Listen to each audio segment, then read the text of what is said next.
बिस्मिल्लाहिर्रहमानिर्रहीम। Chapter number 1, fundamentals of thermodynamics. Topic number 1.7, laws of thermodynamics. ये जो topic है ये बहुत ज़्यादा इम्पोर्टेंट है और इसको समझना बड़ा ज़रूरी है। तो बेसिकली हमारे जो इम्पोर्टेंट लॉज हैं थर्मोडायनेमिक्स के वो ये 3 हैं। पहले का नाम है ज़ीरोथ लॉ, दूसरा फर्स्ट लॉ ऑफ थर्मोडायनेमिक्स और third one is second law of thermodynamics. Zeroth law जो है वो टेम्परेचर को डिफ़ाइन करता है, फर्स्ट लॉ इंटरनल एनर्जी को डिफ़ाइन करता है, और इसी तरह अगर हम बात करें तो अभी मैं आपको आगे जाके बताऊंगा कि सेकंड लॉ एंट्रोपी को डिफ़ाइन करता है, और इसी तरह एक थर्ड लॉ थर्मोडायनेमिक्स भी है वो एंट्रोपी की वैल्यू को डिफ़ाइन करता है। वो मैं आगे जाके आपको एक्सप्लेन करूँगा। मैं दोबारा रिवाइज कर रहा हूँ। ज़ीरोथ लॉ टेम्परेचर को डिफ़ाइन करता है, फर्स्ट लॉ इंटरनल एनर्जी के बारे में बात करता है, सेकंड लॉ जो है वो एंट्रोपी को डिफ़ाइन करता है, और थर्ड लॉ आपकी एंट्रोपी को क्वांटिफाई करता है, यानी कि उसकी वैल्यू मेजरमेंट में जो है ना उसके बारे में इंफॉर्मेशन हमें देता है। अगला जो पॉइंट है वो ये है कि ज़ीरोथ लॉ किस बारे में बात करता है, वो है जी thermal equilibrium. Thermal equilibrium means कि दो बॉडीज़ हैं, एक का टेम्परेचर ज़्यादा है और एक का कम है। थर्मल इक्विलिब्रियम की बात हो रही है अगर दो बॉडीज़ हैं, एक का टेम्परेचर कम है एक का ज़्यादा है, तो जिस बॉडी का टेम्परेचर ज़्यादा है इन दोनों को अगर हम कॉन्टैक्ट कर दिया जाए, किसी पाइप के थ्रू मिला दिया जाए, तो कॉमन सेंस की बात है कि जहाँ पे हाई टेम्परेचर जोन है और लो टेम्परेचर है, हीट हमेशा हाई टेम्परेचर जोन से लो टेम्परेचर जोन की तरफ जो है वो ट्रांसफ़र होगी, मूव करेगी। अब ऐसे क्या होगा कि जिस बॉडी में से हीट खारिज होगी उसका टेम्परेचर कम हो जाएगा, और जिस बॉडी में ये हीट दाखिल होगी उसका टेम्परेचर बढ़ना शुरू हो जाएगा। हत्ता कि एक स्टेज आ जाएगी कि जब इन दोनों बॉडीज़ का टेम्परेचर बराबर हो जाएगा तो उस हालत को हम कहते हैं थर्मल इक्विलिब्रियम, यानी कि इन दोनों बॉडीज़ का जो थर्मल स्टेबिलिटी है, यानी कि वो पॉइंट अचीव कर लिया है जहाँ पे मज़ीद हीट जो है वो ट्रांसफ़र नहीं होगी। तो ज़ीरोथ लॉ ये कहता है कि अगर दो सिस्टम्स हैं वो आपस में थर्मल इक्विलिब्रियम में हैं और वो किसी तीसरे सिस्टम के साथ भी यानी कि यूँ समझ लें कि 1 2 3 अगर मैं सिस्टम्स के नाम लूँ, तो अगर सिस्टम नंबर 1 3 के साथ थर्मल इक्विलिब्रियम में है, इसी तरह सिस्टम नंबर 2 भी थर्ड सिस्टम के साथ इक्विलिब्रियम में है, तो इसका मतलब ये है कि 1 और 2 भी आपस में थर्मल इक्विलिब्रियम में है। ये है जी ज़ीरोथ लॉ ऑफ थर्मोडायनेमिक्स। अब हम बात करते हैं फर्स्ट लॉ ऑफ थर्मोडायनेमिक्स की। फर्स्ट लॉ किस बारे में बात करता है, ये कंजर्वेशन ऑफ एनर्जी के बारे में बात करता है कि एनर्जी एक फॉर्म से दूसरी फॉर्म में कन्वर्ट हो सकती है लेकिन ये पैदा नहीं हो सकती, इसीलिए फर्स्ट लॉ ऑफ थर्मोडायनेमिक्स को law of conservation of energy भी कहते हैं। लेकिन इसका कथन मतलब ये नहीं है कि अगर फर्स्ट लॉ ऑफ थर्मोडायनेमिक्स पूछा जाए तो आप इसकी ये वाली डेफिनेशन लिख दें। बच्चे ये गलती है, ये आप इसकी करेक्ट डेफिनेशन ये नहीं है, एक्यूरेट डेफिनेशन ऊपर वाली होगी कि हीट और मैकेनिकल वर्क आपस में म्यूचुअली कन्वर्टेबल है। म्यूचुअली का लफ्ज़ उस वक्त होता है कि इसका मतलब ये है कि हीट मैकेनिकल वर्क में और मैकेनिकल वर्क हीट में कन्वर्ट हो सकता है। मैथमेटिकली लिखने का तरीका फर्स्ट लॉ को ये है कि Q मतलब हीट, U मतलब इंटरनल एनर्जी, और मैकेनिकल एनर्जी यानी कि मैकेनिकल वर्क W, D मतलब स्मॉल क्वांटिटी, डिफरेंशियल इसको हम कहते हैं। तो हीट जब हम किसी सिस्टम को हीट करेंगे तो वो हीट किस अपने आप को किस दो तरह की एनर्जी में कन्वर्ट करेगी। एक तो वो सिस्टम की इंटरनल एनर्जी को बढ़ाएगी, और प्लस अगर वो कोई पिस्टन नुमा चीज़ है, पिस्टन है को पड़ा हुआ, तो वो पिस्टन ऊपर उठेगा और मैकेनिकल वर्क होगा। तो ये है जी हमारा फर्स्ट लॉ ऑफ थर्मोडायनेमिक्स। अब हम बात करते हैं सेकंड लॉ ऑफ थर्मोडायनेमिक्स। ये एंट्रोपी में चेंज को डिफ़ाइन करती है। खाली एंट्रोपी कहना भी मुनासिब नहीं है। मतलब ये है कि अब आप जब इसकी डेफिनेशन में आपको बताऊंगा तो फिर आपको पता लगेगा चेंज दो तरीके का हो सकता है, किसी चीज़ का बढ़ना या किसी चीज़ का कम होना। एक वक्त में दोनों काम नहीं हो सकते। तो यहाँ पे जो सेकंड लॉ ऑफ थर्मोडायनेमिक्स की डेफिनेशन है वो चूँकि एंट्रोपी में चेंज के वाले से है, और लिहाजा ये डिफ़ाइन करेगा कि एंट्रोपी किसी भी आइसोलेटेड सिस्टम की हमेशा इंक्रीज़ होगी, कभी भी डिक्रीज़ नहीं होगी। अब इस स्टेटमेंट को मज़ीद वजाहत करने के लिए दो साइंसदानों ने इसको बयान किया और उनके अपने अपने बयान को उनका नाम दिया जाता है। पहला बयान केल्विन प्लैंक ने दिया, उसको हम केल्विन प्लैंक स्टेटमेंट कहते हैं। और जो दूसरी साइंसदान है क्लासियस, उनके जो स्टेटमेंट है उसको क्लासियस स्टेटमेंट कहते हैं। बारी बारी इनको समझना ज़रूरी है और ये दोनों statements paper point of view से इम्पॉर्टेंट है। सबसे पहले हम केल्विन प्लैंक की बात करते हैं। केल्विन प्लैंक कहता है जी, it is impossible to construct an engine working on a cyclic process whose sole purpose is to convert heat energy from a single reservoir into an equivalent amount of mechanical work। इसको मैं ज़रा उर्दू में आसान अल्फाज में define करता हूँ कि एक ऐसा इंजन बनाना नामुमकिन है जिसका मकसद ये है कि वो एक ही दफ़ा एक थर्मल एनर्जी ले। मिसाल के तौर पे एक इंजन है, वो पेट्रोल उसमें एक ही दफ़ा भरा जाए और वो हमेशा उसी को बार बार यूज़ करते हुए जो है ना वो काम करे। या यूँ समझ लें कि उसकी जो हीट है वो ज़ाया ना हो बल्कि दोबारा उसमें मतलब उसको हम यूज़ करके यूटिलाइज़ करके उसको जो है ना यूज़ कर लें। तो इस दोबारा इसकी तरह स्टेटमेंट को पढ़ें, जिसका सोल पर्पज़, जिसका मकसद सिर्फ ये हो कि वो हीट एनर्जी को कन्वर्ट करे और उतना ही मैकेनिकल वर्क पैदा कर दे, यानी कि जितनी पेट्रोल हो उतने ही किलोमीटर्स हो। हालांकि ऐसा नहीं होता, लॉसेस होते हैं। यानी कि सिंपल ज़ुबान में अगर बात करें तो इस स्टेटमेंट का मतलब ये है कि ऐसा इंजन बनाना नामुमकिन है जिसमें विदाउट लॉसेस काम हो, 1% भी लॉस ना हो। हालांकि हम आगे जाके पढ़ेंगे कि हीट इंजन की जो एफिशिएंसी है वो 30 to 35% या 25 to 35% वेरी करती है। पेट्रोल की डिफरेंट होती है, डीजल इंजन की डिफरेंट होती है। तो ये इस स्टेटमेंट का जो है ना वो मतलब है। इसको law of degradation of energy भी यानी कि जो है ना वो कहते हैं, यानी कि 100% एफिशिएंट सिस्टम जो है ना वो इम्पॉसिबल है। ये बयान है जी। अगर आप यहाँ पे इम्पॉसिबल की जगह पॉसिबल कर देंगे तो सारा बयान गलत हो जाएगा। अब हम बात करते हैं क्लासियस स्टेटमेंट की। क्लासियस स्टेटमेंट ये कहता है कि सेल्फ एक्टिंग मशीन बनाना इम्पॉसिबल है। सेल्फ एक्टिंग मतलब कि वो एक दफ़ा उसमें इनपुट दिया जाए और वो हमेशा सारी ज़िंदगी उसी पे चलती रहे। अब वो कैसे मुमकिन है?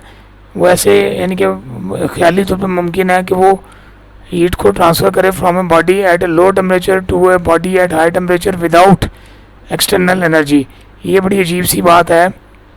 अगर फितरतन हम बात करें तो हीट ने हाई टेम्परेचर से लो की तरफ आना होता है, लेकिन जब भी हम फितरत के अगेंस्ट काम करेंगे तो हमें एक एक्सटर्नल मशीनरी की ज़रूरत होगी।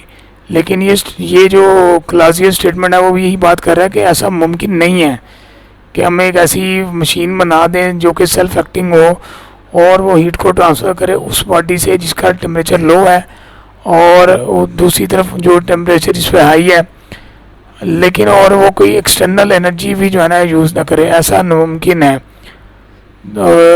ठीक है जी। या इसको दूसरे अल्फाज में कहते हैं कि heat can not flow itself, अपने आप ही हीट फ्लो नहीं कर सकती कोल्ड बॉडी से हॉट बॉडी की तरफ जब तक कि कोई एक्सटर्नल मैकेनिकल वर्क जो है वो ना किया जाए। इसकी बहुत ज़बरदस्त एग्जांपल रेफ्रिजरेटर और हीट पंप हैं, ठीक है जी, जो कि क्लासियस स्टेटमेंट पे काम करते हैं और रिवर्स कर्नट साइकिल पे काम करते हैं। इन्हीं बयानात की बदौलत काफ़ी सारे जो चीज़ें हैं वो वजूद में आई। लाइक केल्विन प्लैंक जो है वो हीट इंजन के मतलब बात करता है और क्लासियस स्टेटमेंट जो है वो रेफ्रिजरेटर और हीट पंप के बारे में बात करते हैं।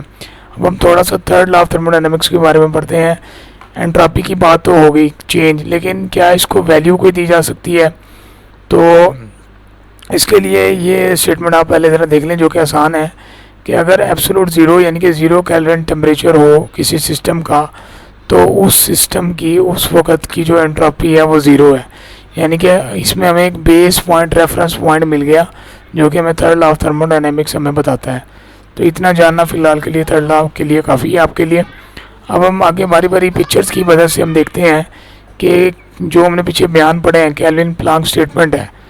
तो केल्विन प्लैंक ने ये बात की है कि एक ऐसा इंजन बनाना जो है नामुमकिन है कि जो कि हीट जो है ना वो वर्क भी करे, ठीक है, और सारा का सारा वर्क दोबारा हीट में कन्वर्ट होके और वो जो है ना सिस्टम काम करता रहे, तो ऐसा नामुमकिन है। तो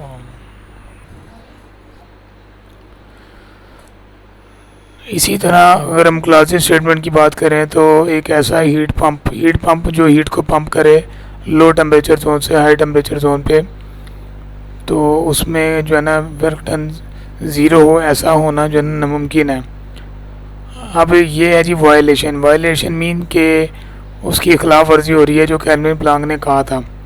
कैल्विन प्लांक ने जो कहा था ये तस्वीर में बताया जा रहा है कि ये उसकी खिलाफ वर्जी है। कैसे? ये है कि आपके हीट इंजन ने हीट ली सिंगल सोर्स से और उसको खारिज कर दिया, जबकि कैल्विन ये कहता है कि सारी की सारी हीट को इसको लो टेम्परेचर जोन में, जिसको हम सिंक कहते हैं, हाई टेम्परेचर जोन को सोर्स कहते हैं, तो यहाँ पे आना चाहिए था, लेकिन ये हीट सारी की सारी खारिज हो रही है, तो ये वायलेशन है, ये उसकी खिलाफ वर्जी है। सिमिलरली अगर हम क्लासिकल स्टेटमेंट की वायलेशन देखें तो एक सोर्स है, यहाँ पे एक हीट पंप है, तो ये एक सेल्फ एक्टिंग मशीन बनी हुई है, ठीक है जी।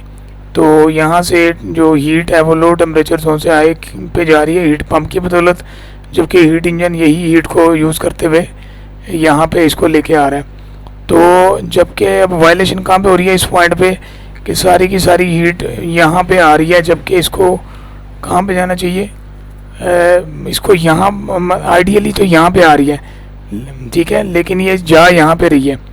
मतलब ये है कि अगर इसको यहाँ पे आती है तो ये एक सेल्फ एक्टिंग मशीन बन रही है, यानी कि खुद ब खुद चलने वाला सिस्टम है, लेकिन ऐसा नहीं होता। कनेक्शन यहाँ पे डिस्कनेक्ट होता है, हीट यहाँ पे एक्चुअल में प्रैक्टिकली खारिज होती है, जिसकी वजह से हमारी जो क्लासिक स्टेटमेंट है वो भी यही बात कहती है कि ये इम्पॉसिबल है ऐसी सेल्फ एक्टिंग मशीन को बनाना। अब हम थोड़ा सा law of conservation of energy के बारे में बात करते हैं। इसमें 3 मेन पॉइंट्स हैं कि एनर्जी को ना तो क्रिएट किया जा सकता है, पैदा किया जा सकता है, ना ख़त्म किया जा सकता है। एनर्जी अपनी शक्ल को चेंज करती है और किसी भी सिस्टम में एनर्जी जो है वो रिमेन कांस्टेंट रहती है, यानी कि टोटल एनर्जी रिमेन्स कांस्टेंट। ये क्वेश्चन बड़ा इंपॉर्टेंट है, limitations of first law of thermodynamics. याद रखिएगा, लिमिटेशंस का मतलब ये है कि किसी भी कानून में क्या खामियां हैं कि जिनकी वजह से हमें अगले कानून की जो है ना बारे में पढ़ना पड़ता है, या अगला कानून उस चीज़ को डिफ़ाइन करता है। कमियां समझ लें आप लिमिटेशंस। तो यहाँ पे जो लिमिटेशन है इनको ध्यान से आपने समझना है। नंबर 1 लिमिटेशन इज़ कि ये जो फर्स्ट लॉ है ये हमें उस डायरेक्शन के बारे में नहीं बताता, ना हमें उस कंडीशन के बारे में बताता है जिस डायरेक्शन या कंडीशन में हीट ट्रांसफ़र होता है। सिर्फ वो हमें इतनी बात करता है कि हीट ट्रांसफ़र हो रही है या हीट ट्रांसफ़र होती है, म्यूचुअली कन्वर्जन है, लेकिन इन 2 चीज़ों के बारे में बात नहीं करता। ये पहली इसकी कमी है।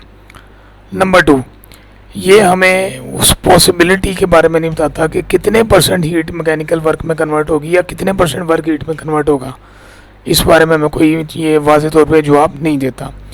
नंबर 3, और ये हमें कोई भी एंट्रोपी के बारे में कोई इंफॉर्मेशन नहीं देता। तो ये वो बुनियादी मेजर लिमिटेशंस या कमियां हैं फर्स्ट लॉ में, जिनकी जवाबात हमें सेकंड लॉ ऑफ थर्मोडायनेमिक्स में मिलते हैं। अब हम यहाँ पर फर्स्ट लॉ और सेकंड लॉ में थोड़ा सा कंपैरिजन कर सकते हैं। First law of thermodynamics is a version of law of conservation of energy. मैं आपको बता चुका हूँ कि ये law of conservation of energy ही है, यानी कि उसके बारे में डेफिनेशन है। जबकि सेकंड लॉ ऑफ थर्मोडायनेमिक्स हमें बताता है कि कौन से ऐसे प्रोसेसेस हैं थर्मोडायनेमिक जो कि नेचर में नामुमकिन है, जिनका होना फितरतन नामुमकिन है। अगर हम कंटेंट वाइज बात करें तो उसके अंदर डेफिनेशन क्या थी कि एनर्जी को ना तो क्रिएट किया जा सकता है ना डिस्ट्रॉयड, जबकि यहाँ पे है कि ऐसा परफेक्ट हीट इंजन बनाना नामुमकिन है या ऐसा परफेक्ट रेफ्रिजरेटर बनाना जो है ना वो नामुमकिन है। और इसी तरह वो कहते हैं जी एक ऐसी सेल्फ एक्टिंग मशीन बनाना नामुमकिन है जिनमें जो सारी की सारी हीट है वो वर्क में कन्वर्ट हो जाए, ऐसा जो है नामुमकिन है। आगे हम इस्तेमालात के बारे में कहते हैं। जो फर्स्ट लॉ ऑफ थर्मोडायनेमिक्स की जो इक्वेशन है वो अलजबरा है। अलजबरा कहते हैं सिंपल समेशन है। हमने पढ़ा था कि Q is equal to U plus W। तो इन 3 में से 2 क्वान्टिटीज़ अगर हमें पता होंगी तो हम तीसरी मालूम कर सकते हैं। जबकि सेकंड लॉ जो है ना वो मैक्सिमम अवेलेबल या अचीवेबल थर्मल एफिशिएंसी किसी भी हीट इंजन की मालूम करने के लिए इस्तेमाल होता है। नेक्स्ट हम बात करते हैं कि हीट जो ट्रांसफ़र होती है उसके कितने मोड्स हैं, इनके कितनी तरीके से हीट ट्रांसफ़र हो सकती है। So there are majorly 3 modes of heat transfer. Number 1 conduction, इसमें हीट ट्रांसफ़र होती है बाय डायरेक्ट कांटेक्ट, यानी कि अगर आप ये देख सकते हैं कि ये जो हैंडल है और जो ये पैन है जिसको हम गर्म कर रहे हैं, आग के ऊपर हमने रखा हुआ है, तो इन दोनों का आपस में कांटेक्ट है। इस कांटेक्ट की वजह से आप देखेंगे कि ये जो हैंडल है ये गर्म हो जाएगा। Second thing is convection, heat the transfer of heat through a fluid cause by molecular motion. अब दो जो डिफरेंट फ्लूइड्स हैं, लिक्विड और गैसेस, यानी कि 2 सब्सटेंसेस हैं, उनमें जो आपस में हीट ट्रांसफ़र है, आप देख सकते हैं इस पैन के अंदर अगर पानी है लेट्स सपोज, तो जो पैन की दीवार है वो मेटल है और पानी एक लिक्विड है, तो लिक्विड टू पैन या पैन टू लिक्विड जो हीट ट्रांसफ़र हो रही है वो जो अमल है वो कन्वेक्शन कहलाएगा। And the last one is radiation in the form of rays और पार्टिकल्स, जो कि रेज या पार्टिकल्स की फॉर्म में जो है ना जो हीट ट्रांसफ़र हो रही है उसको हम रेडिएशन कहते हैं। कन्वेक्शन और कंडक्शन में हमें किसी वास्ते की ज़रूरत है, जबकि रेडिएशन में हमें किसी भी जो वास्ते की ज़रूरत नहीं है। इसमें हीट ट्रांसफ़र जो है ना बगैर किसी वास्ते के भी होना मुमकिन है। So these were the modes of heat transfer, जो कि जिनके बारे में पेपर में क्वेश्चन जो है ना वो आता है। In case of any question you may ask or comment below this video, and for more videos you must subscribe this channel. Thank you so much.